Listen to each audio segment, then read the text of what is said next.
Amigas y amigos de 15 UCR, este canal que se paga con los impuestos que tributan los habitantes de este país,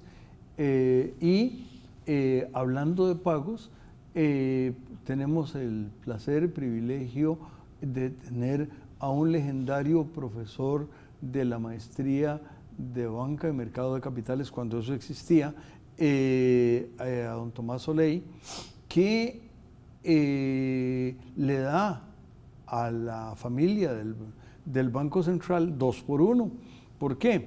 Porque por un solo salario, él es el superintendente de seguros y de valores, de manera que es un servidor público que nos sirve de manera generosa, porque asume 2 tareas, repito, por el salario de uno, y eso me parece que es importante que se diga aquí y en otros lugares, porque a veces la gente tiene una mala lectura de las cosas que hacemos. Yo soy un economistilla de cuarta, pero soy también servidor público, y usted es un servidor público de lujo, y nos pagan con los impuestos, o en el caso de ustedes con una variante. Pero bueno, eso dicho, hoy vamos a hablar de algo menos grato, que es los desastres. Por favor, don Tomás. Muchas gracias, don Juan Rafael. Siempre es un gusto venir a su programa. Nada de economistilla, profesor a carta cabal de la UCR por muchos años, y siempre es un gusto pues compartir con usted en estas tertulias. Desastres, a veces se dice desastres naturales, los desastres no son naturales. En realidad hay eventos naturales donde se dan desastres, y generalmente los desastres son por acción del hombre, no por otra cosa, ¿va? Porque no hay una planificación de asentamientos urbanos adecuada con la suficiente resiliencia que permita evitar las pérdidas enormes que un fenómeno natural puede generar. Déjeme generar una variante ahora que usted me dijo eso. En el Neolítico, cuando nuestros antepasados vivían en cuevas, la posibilidad de que hubiera un desastre en una cueva era bastante limitado, porque excepto por un fenómeno tectónico, que tal vez las cuevas también, pero no había mucho que dañar, no había grandes autopistas, no había grandes edificios que pudieran dañarse, porque no habían sido construidos. Exactamente, son formaciones naturales que al final de cuentas no eran construidos con debilidad de la ingeniería muy avanzada o no que podamos tener.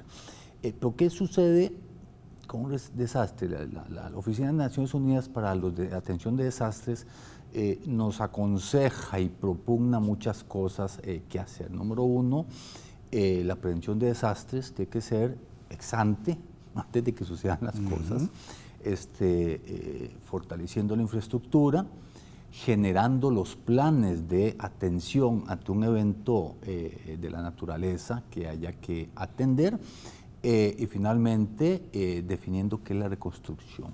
En este tema de desastres hay 3 R's. Respuesta, la primera respuesta, cuando sucede o cuando se sabe que va a suceder, si viene un huracán, un fenómeno de hidrometeorológico, se puede evacuar a la gente, se pueden tomar medidas de previo. Un terremoto difícilmente se puede. Cuando hay un incendio forestal, se puede también tomar medidas de previo. Poner a salvo a la gente. La segunda R es la rehabilitación. Una vez que se da el fenómeno, hay que rehabilitar los servicios, hay que rehabilitar las carreteras, los puentes, poner el puente Bailey, lo que sea, y hay que echar a andar nuevamente la normalidad de la economía. Y la tercera es la reconstrucción, que se persigue siempre, que es una reconstrucción mejor que la anterior para que un nuevo desastre no la vuelva a traer, no reconstruir vulnerabilidades. En estas tres capas hay todo un efecto también en la economía, en las comunidades, y un efecto fiscal. Es un golpe fiscal contingente que hay que atender. Entonces, estamos en un momento muy interesante porque el año pasado se emite al fin una estrategia de financiamiento de la recuperación de desastres a efectos de poder contener y darle sostenibilidad al aparato fiscal. Porque después de un desastre no solamente hay un rezago adicional de infraestructura, sino que hay un golpe duro a las finanzas.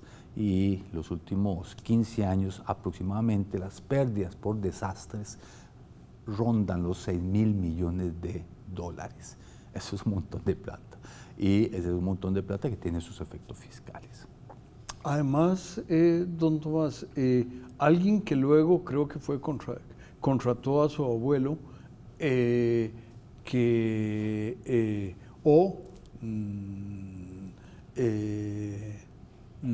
dio lugar a Linz y su abuelo, que no lo traigamos ahora a colación, pero en la primera administración del señor que dejó de salir en el billete de 50.000, creo. ¿Cuánto? De 1.000.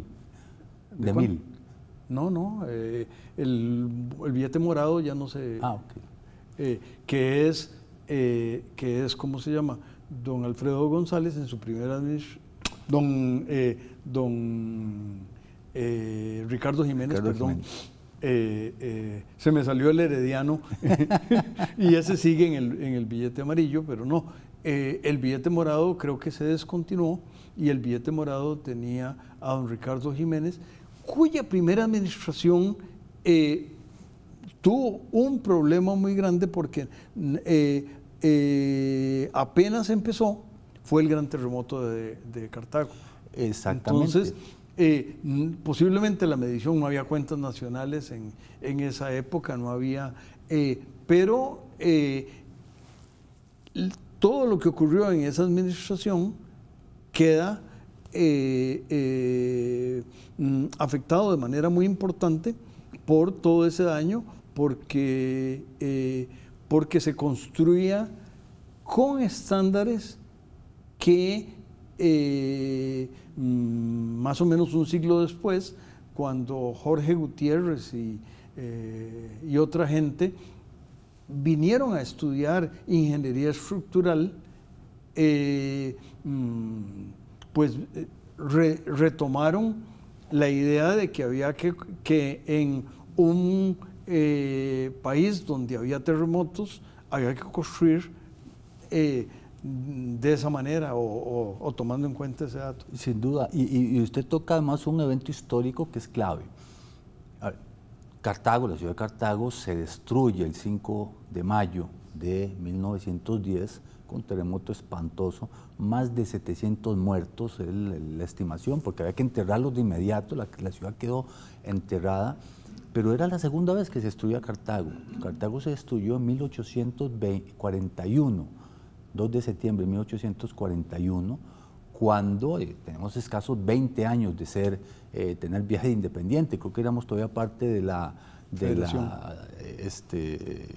el Estado centroamericano, y se da ese evento. Entonces, 2 veces seguidas. Después de ese evento se toman medidas de prohibición de construcción con adobe y baraeque para empezar a conformar lo que son reglas, una gran lección, una dura lección para el país, reglas de construcción. La vamos a retomar en el segundo segmento, Tomás.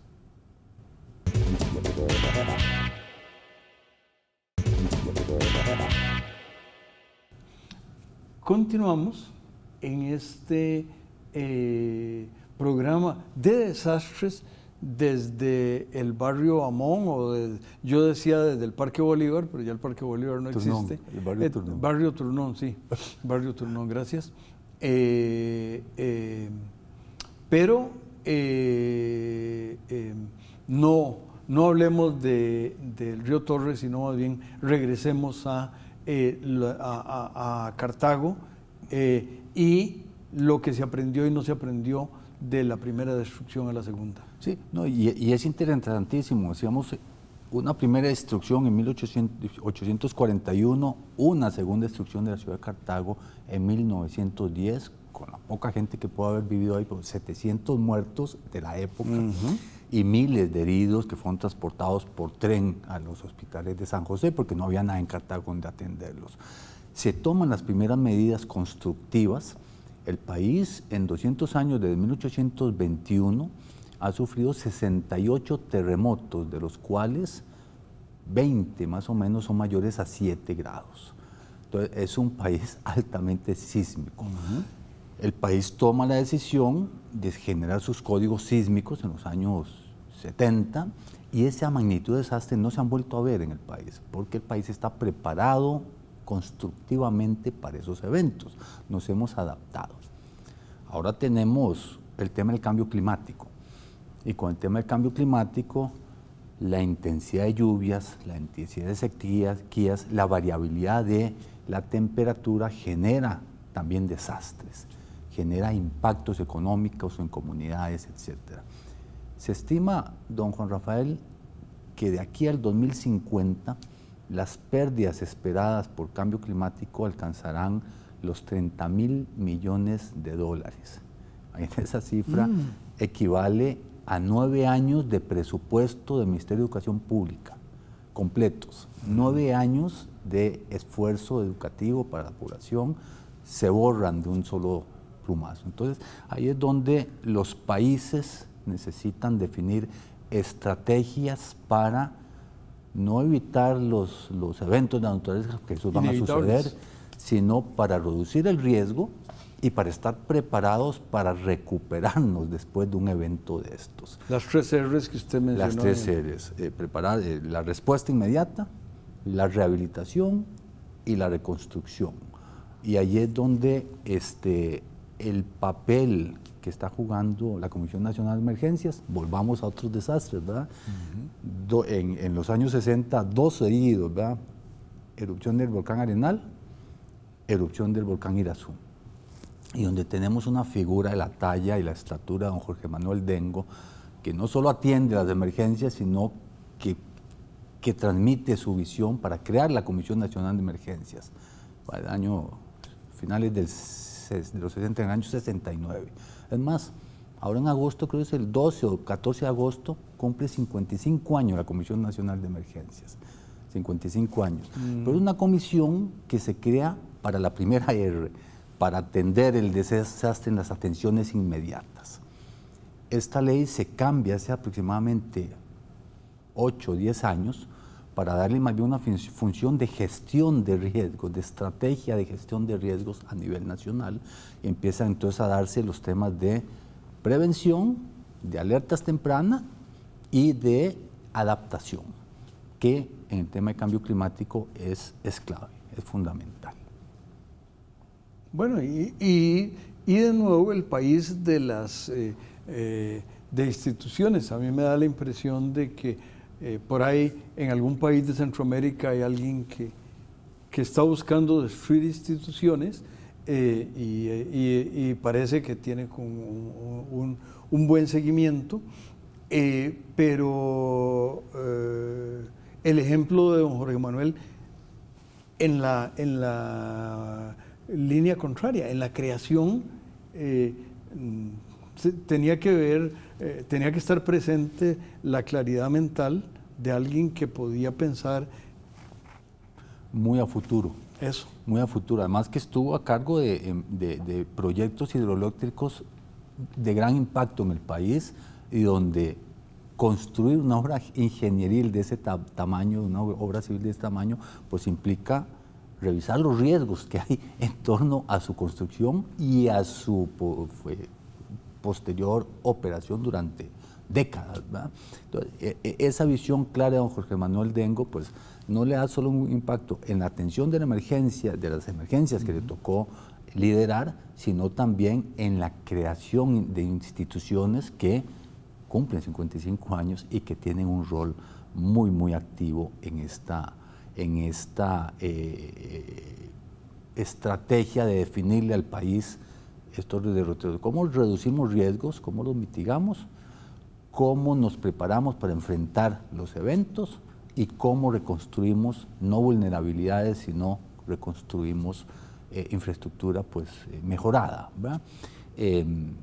Hay un rezago enorme en infraestructura pública, cada evento destruye nuevamente algo adicional de esta infraestructura, entonces el país tiene que estar preparado para recuperar lo que ya se ha dañado. Se han aprobado un par de proyectos de endeudamiento en estos años para poder recuperar cosas que se han dañado en los últimos 10, 15 años por eventos naturales, pero también estar preparados para que el próximo evento podamos recuperarnos de manera mucho más rápida y fluida. Así es como se va para adelante. Y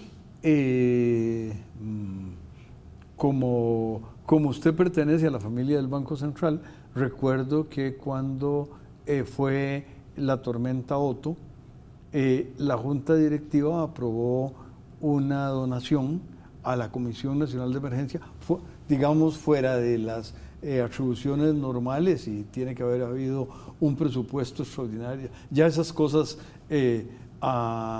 no las recuerdo, y además no era de mi espacio, pero una institución como el Banco Central, en el momento en el que el país lo requirió, dio un apoyo adicional porque el país lo necesitaba. Dio un paso al frente, sin duda.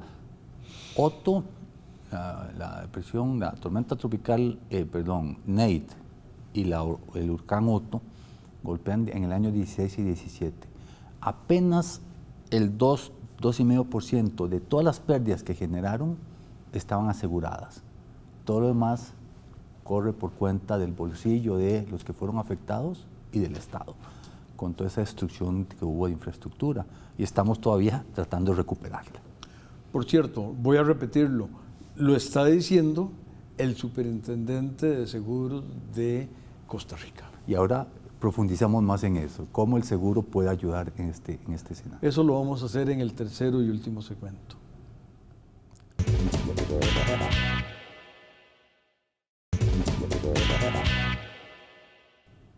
Continuamos, amigas, amigos, escuchando a don Tomás, por favor.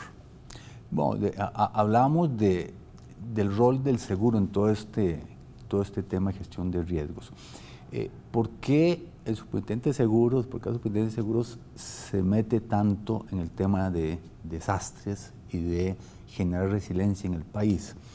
Los desastres naturales, ahora yo fui el que me equivoqué, los desastres que vienen por eventos de naturaleza, pues golpean directamente a la economía, y a través del canal real, menos empleo, migraciones, porque no hay donde vivir ahora, pues el lugar se torna inhabitable, pérdida de activos, etcétera, impactan los balances del sistema financiero.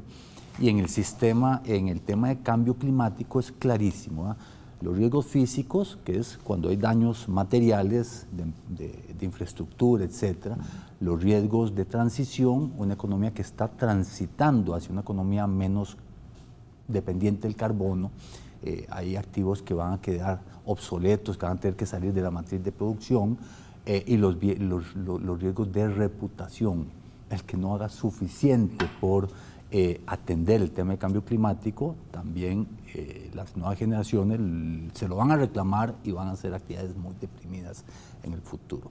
Eso pasa por la economía real y impactan el sistema financiero, bancos, los préstamos no se pueden pagar porque es un evento de naturaleza, las compañías no tienen con qué pagar, la familia no tiene con qué pagar, las compañías aseguradoras tienen que pagar excesos de siniestros, el mercado financiero, las inversiones pierden valor por estos riesgos de transición, por estos riesgos reputacionales. Entonces, es un tema central para los reguladores financieros. Hemos estado trabajando en el último año y medio, más o menos. Tenemos el privilegio que el Ministerio de Hacienda nos dio la confianza y nos encargó llevar adelante dos programas importantes que vienen de la COP26 y 27, que es el Acuerdo de Pares, la reunión de pares de los Acuerdos de París de Cambio Climático. Uno es el Global Shield Modeling Alliance, que es un proyecto para poderle dar al país modelación de riesgos y que el país tenga mayor preparación en este tema, en generación de datos, generación de modelos de impacto de cambio climático. Y el segundo es el Global Shield Against Climate Risk, que es el escudo global, que es como un paraguas nacional, lo que decíamos antes. En esta estrategia de financiamiento ante los desastres, esto ya no es un problema de los ecologistas, no es un problema del Ministerio de Ambiente, es un problema financiero. El impacto de los cambios que vienen es un problema financiero que le pega directamente al Ministerio de Hacienda. Entonces, el Ministerio de Tanto Hacienda, que los dos interactuantes aquí son el Ministerio de Hacienda y la Superintendencia. Exactamente. Entonces, dentro de esta estrategia, que decíamos las tres R's, hay una estrategia de tres capas también.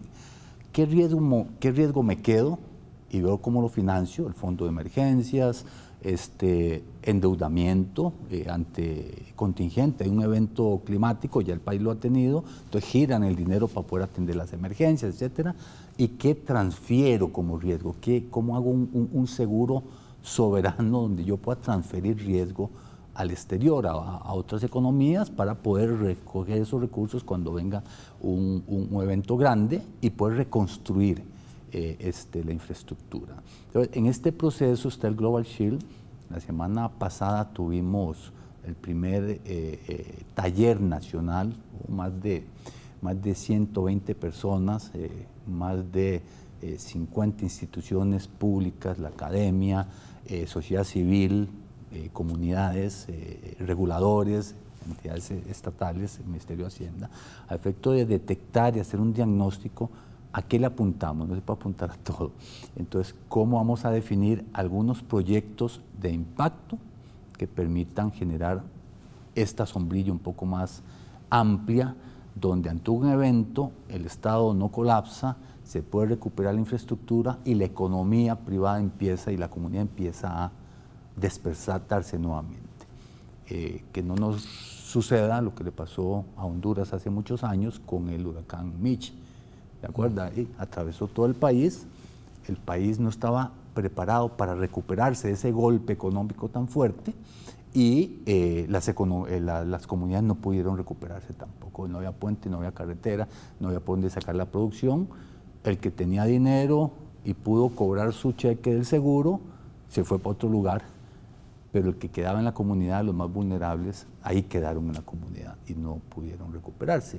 Entonces, eso es parte de lo que estamos trabajando ahora y la idea es que con este proyecto se pueda apoyar a que esta estrategia de financiamiento de la recuperación de desastres pues tenga ¿cómo se llama? un eje adicional en la parte de transferencia de riesgos.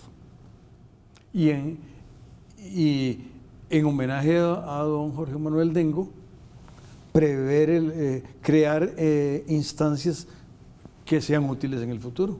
55 años después de esta invitación del Ministerio de Hacienda, esperamos que haya consecuencias importantes en esa... Esperemos que sí, que este programa nos permita fijar la primera semilla de lo que sea en adelante esta gestión de cómo financiar la recuperación en las tres etapas. Primera respuesta, rehabilitación y reconstrucción con adaptación para eventos futuros.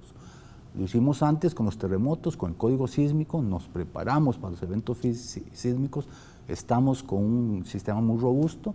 Ahora con cambio climático, con todos los temas hidrometeorológicos, el país tiene que prepararse también, generar códigos de construcción adaptados a la nueva realidad climática que el país seguirá enfrentando en adelante. Sí, uno podría pensar en la Angostura, que es ese pedacito que une a la ciudad de Punta Arenas con tierra firme, y dentro de 55 años, ¿cómo estará? Se pronostica que eso va a ser una isla, Bueno, por el tema del levantamiento del nivel del mar y los eventos colaterales. la isla de Punta Arenas, una isla más en el Golfo de Nicoya. Sí, señor. Pero bueno, Bueno, y se podrá construir un espléndido, pero para eso hay que prepararse un espléndido puente que una a la isla con tierra firme. hay que prepararse, don Juan Rafael. A ver, esta sombrilla soberana, que es el país preparándose para recuperarse, al final tiene que estar acompañado también por mayor inclusión, generación de seguros para que la población ya en sus riesgos particulares pueda prepararse y también pueda tener esa previsión ya individual. Entonces, una cosa es la sombrilla del país que ayuda a los demás, ahora sí, con el mercado de seguros normal, a cómo irlos incluyendo. Seguros agrícolas, seguros para poblaciones costeras, poblaciones vulnerables, ir generando esa protección adicional para que las comunidades se puedan recuperar de estos eventos. Y recuperaremos, esperamos en la audiencia del canal, su atención para los siguientes espléndidos programas de 15. Muchas gracias, don Tomás. Un gran gusto, don Juan Rafael.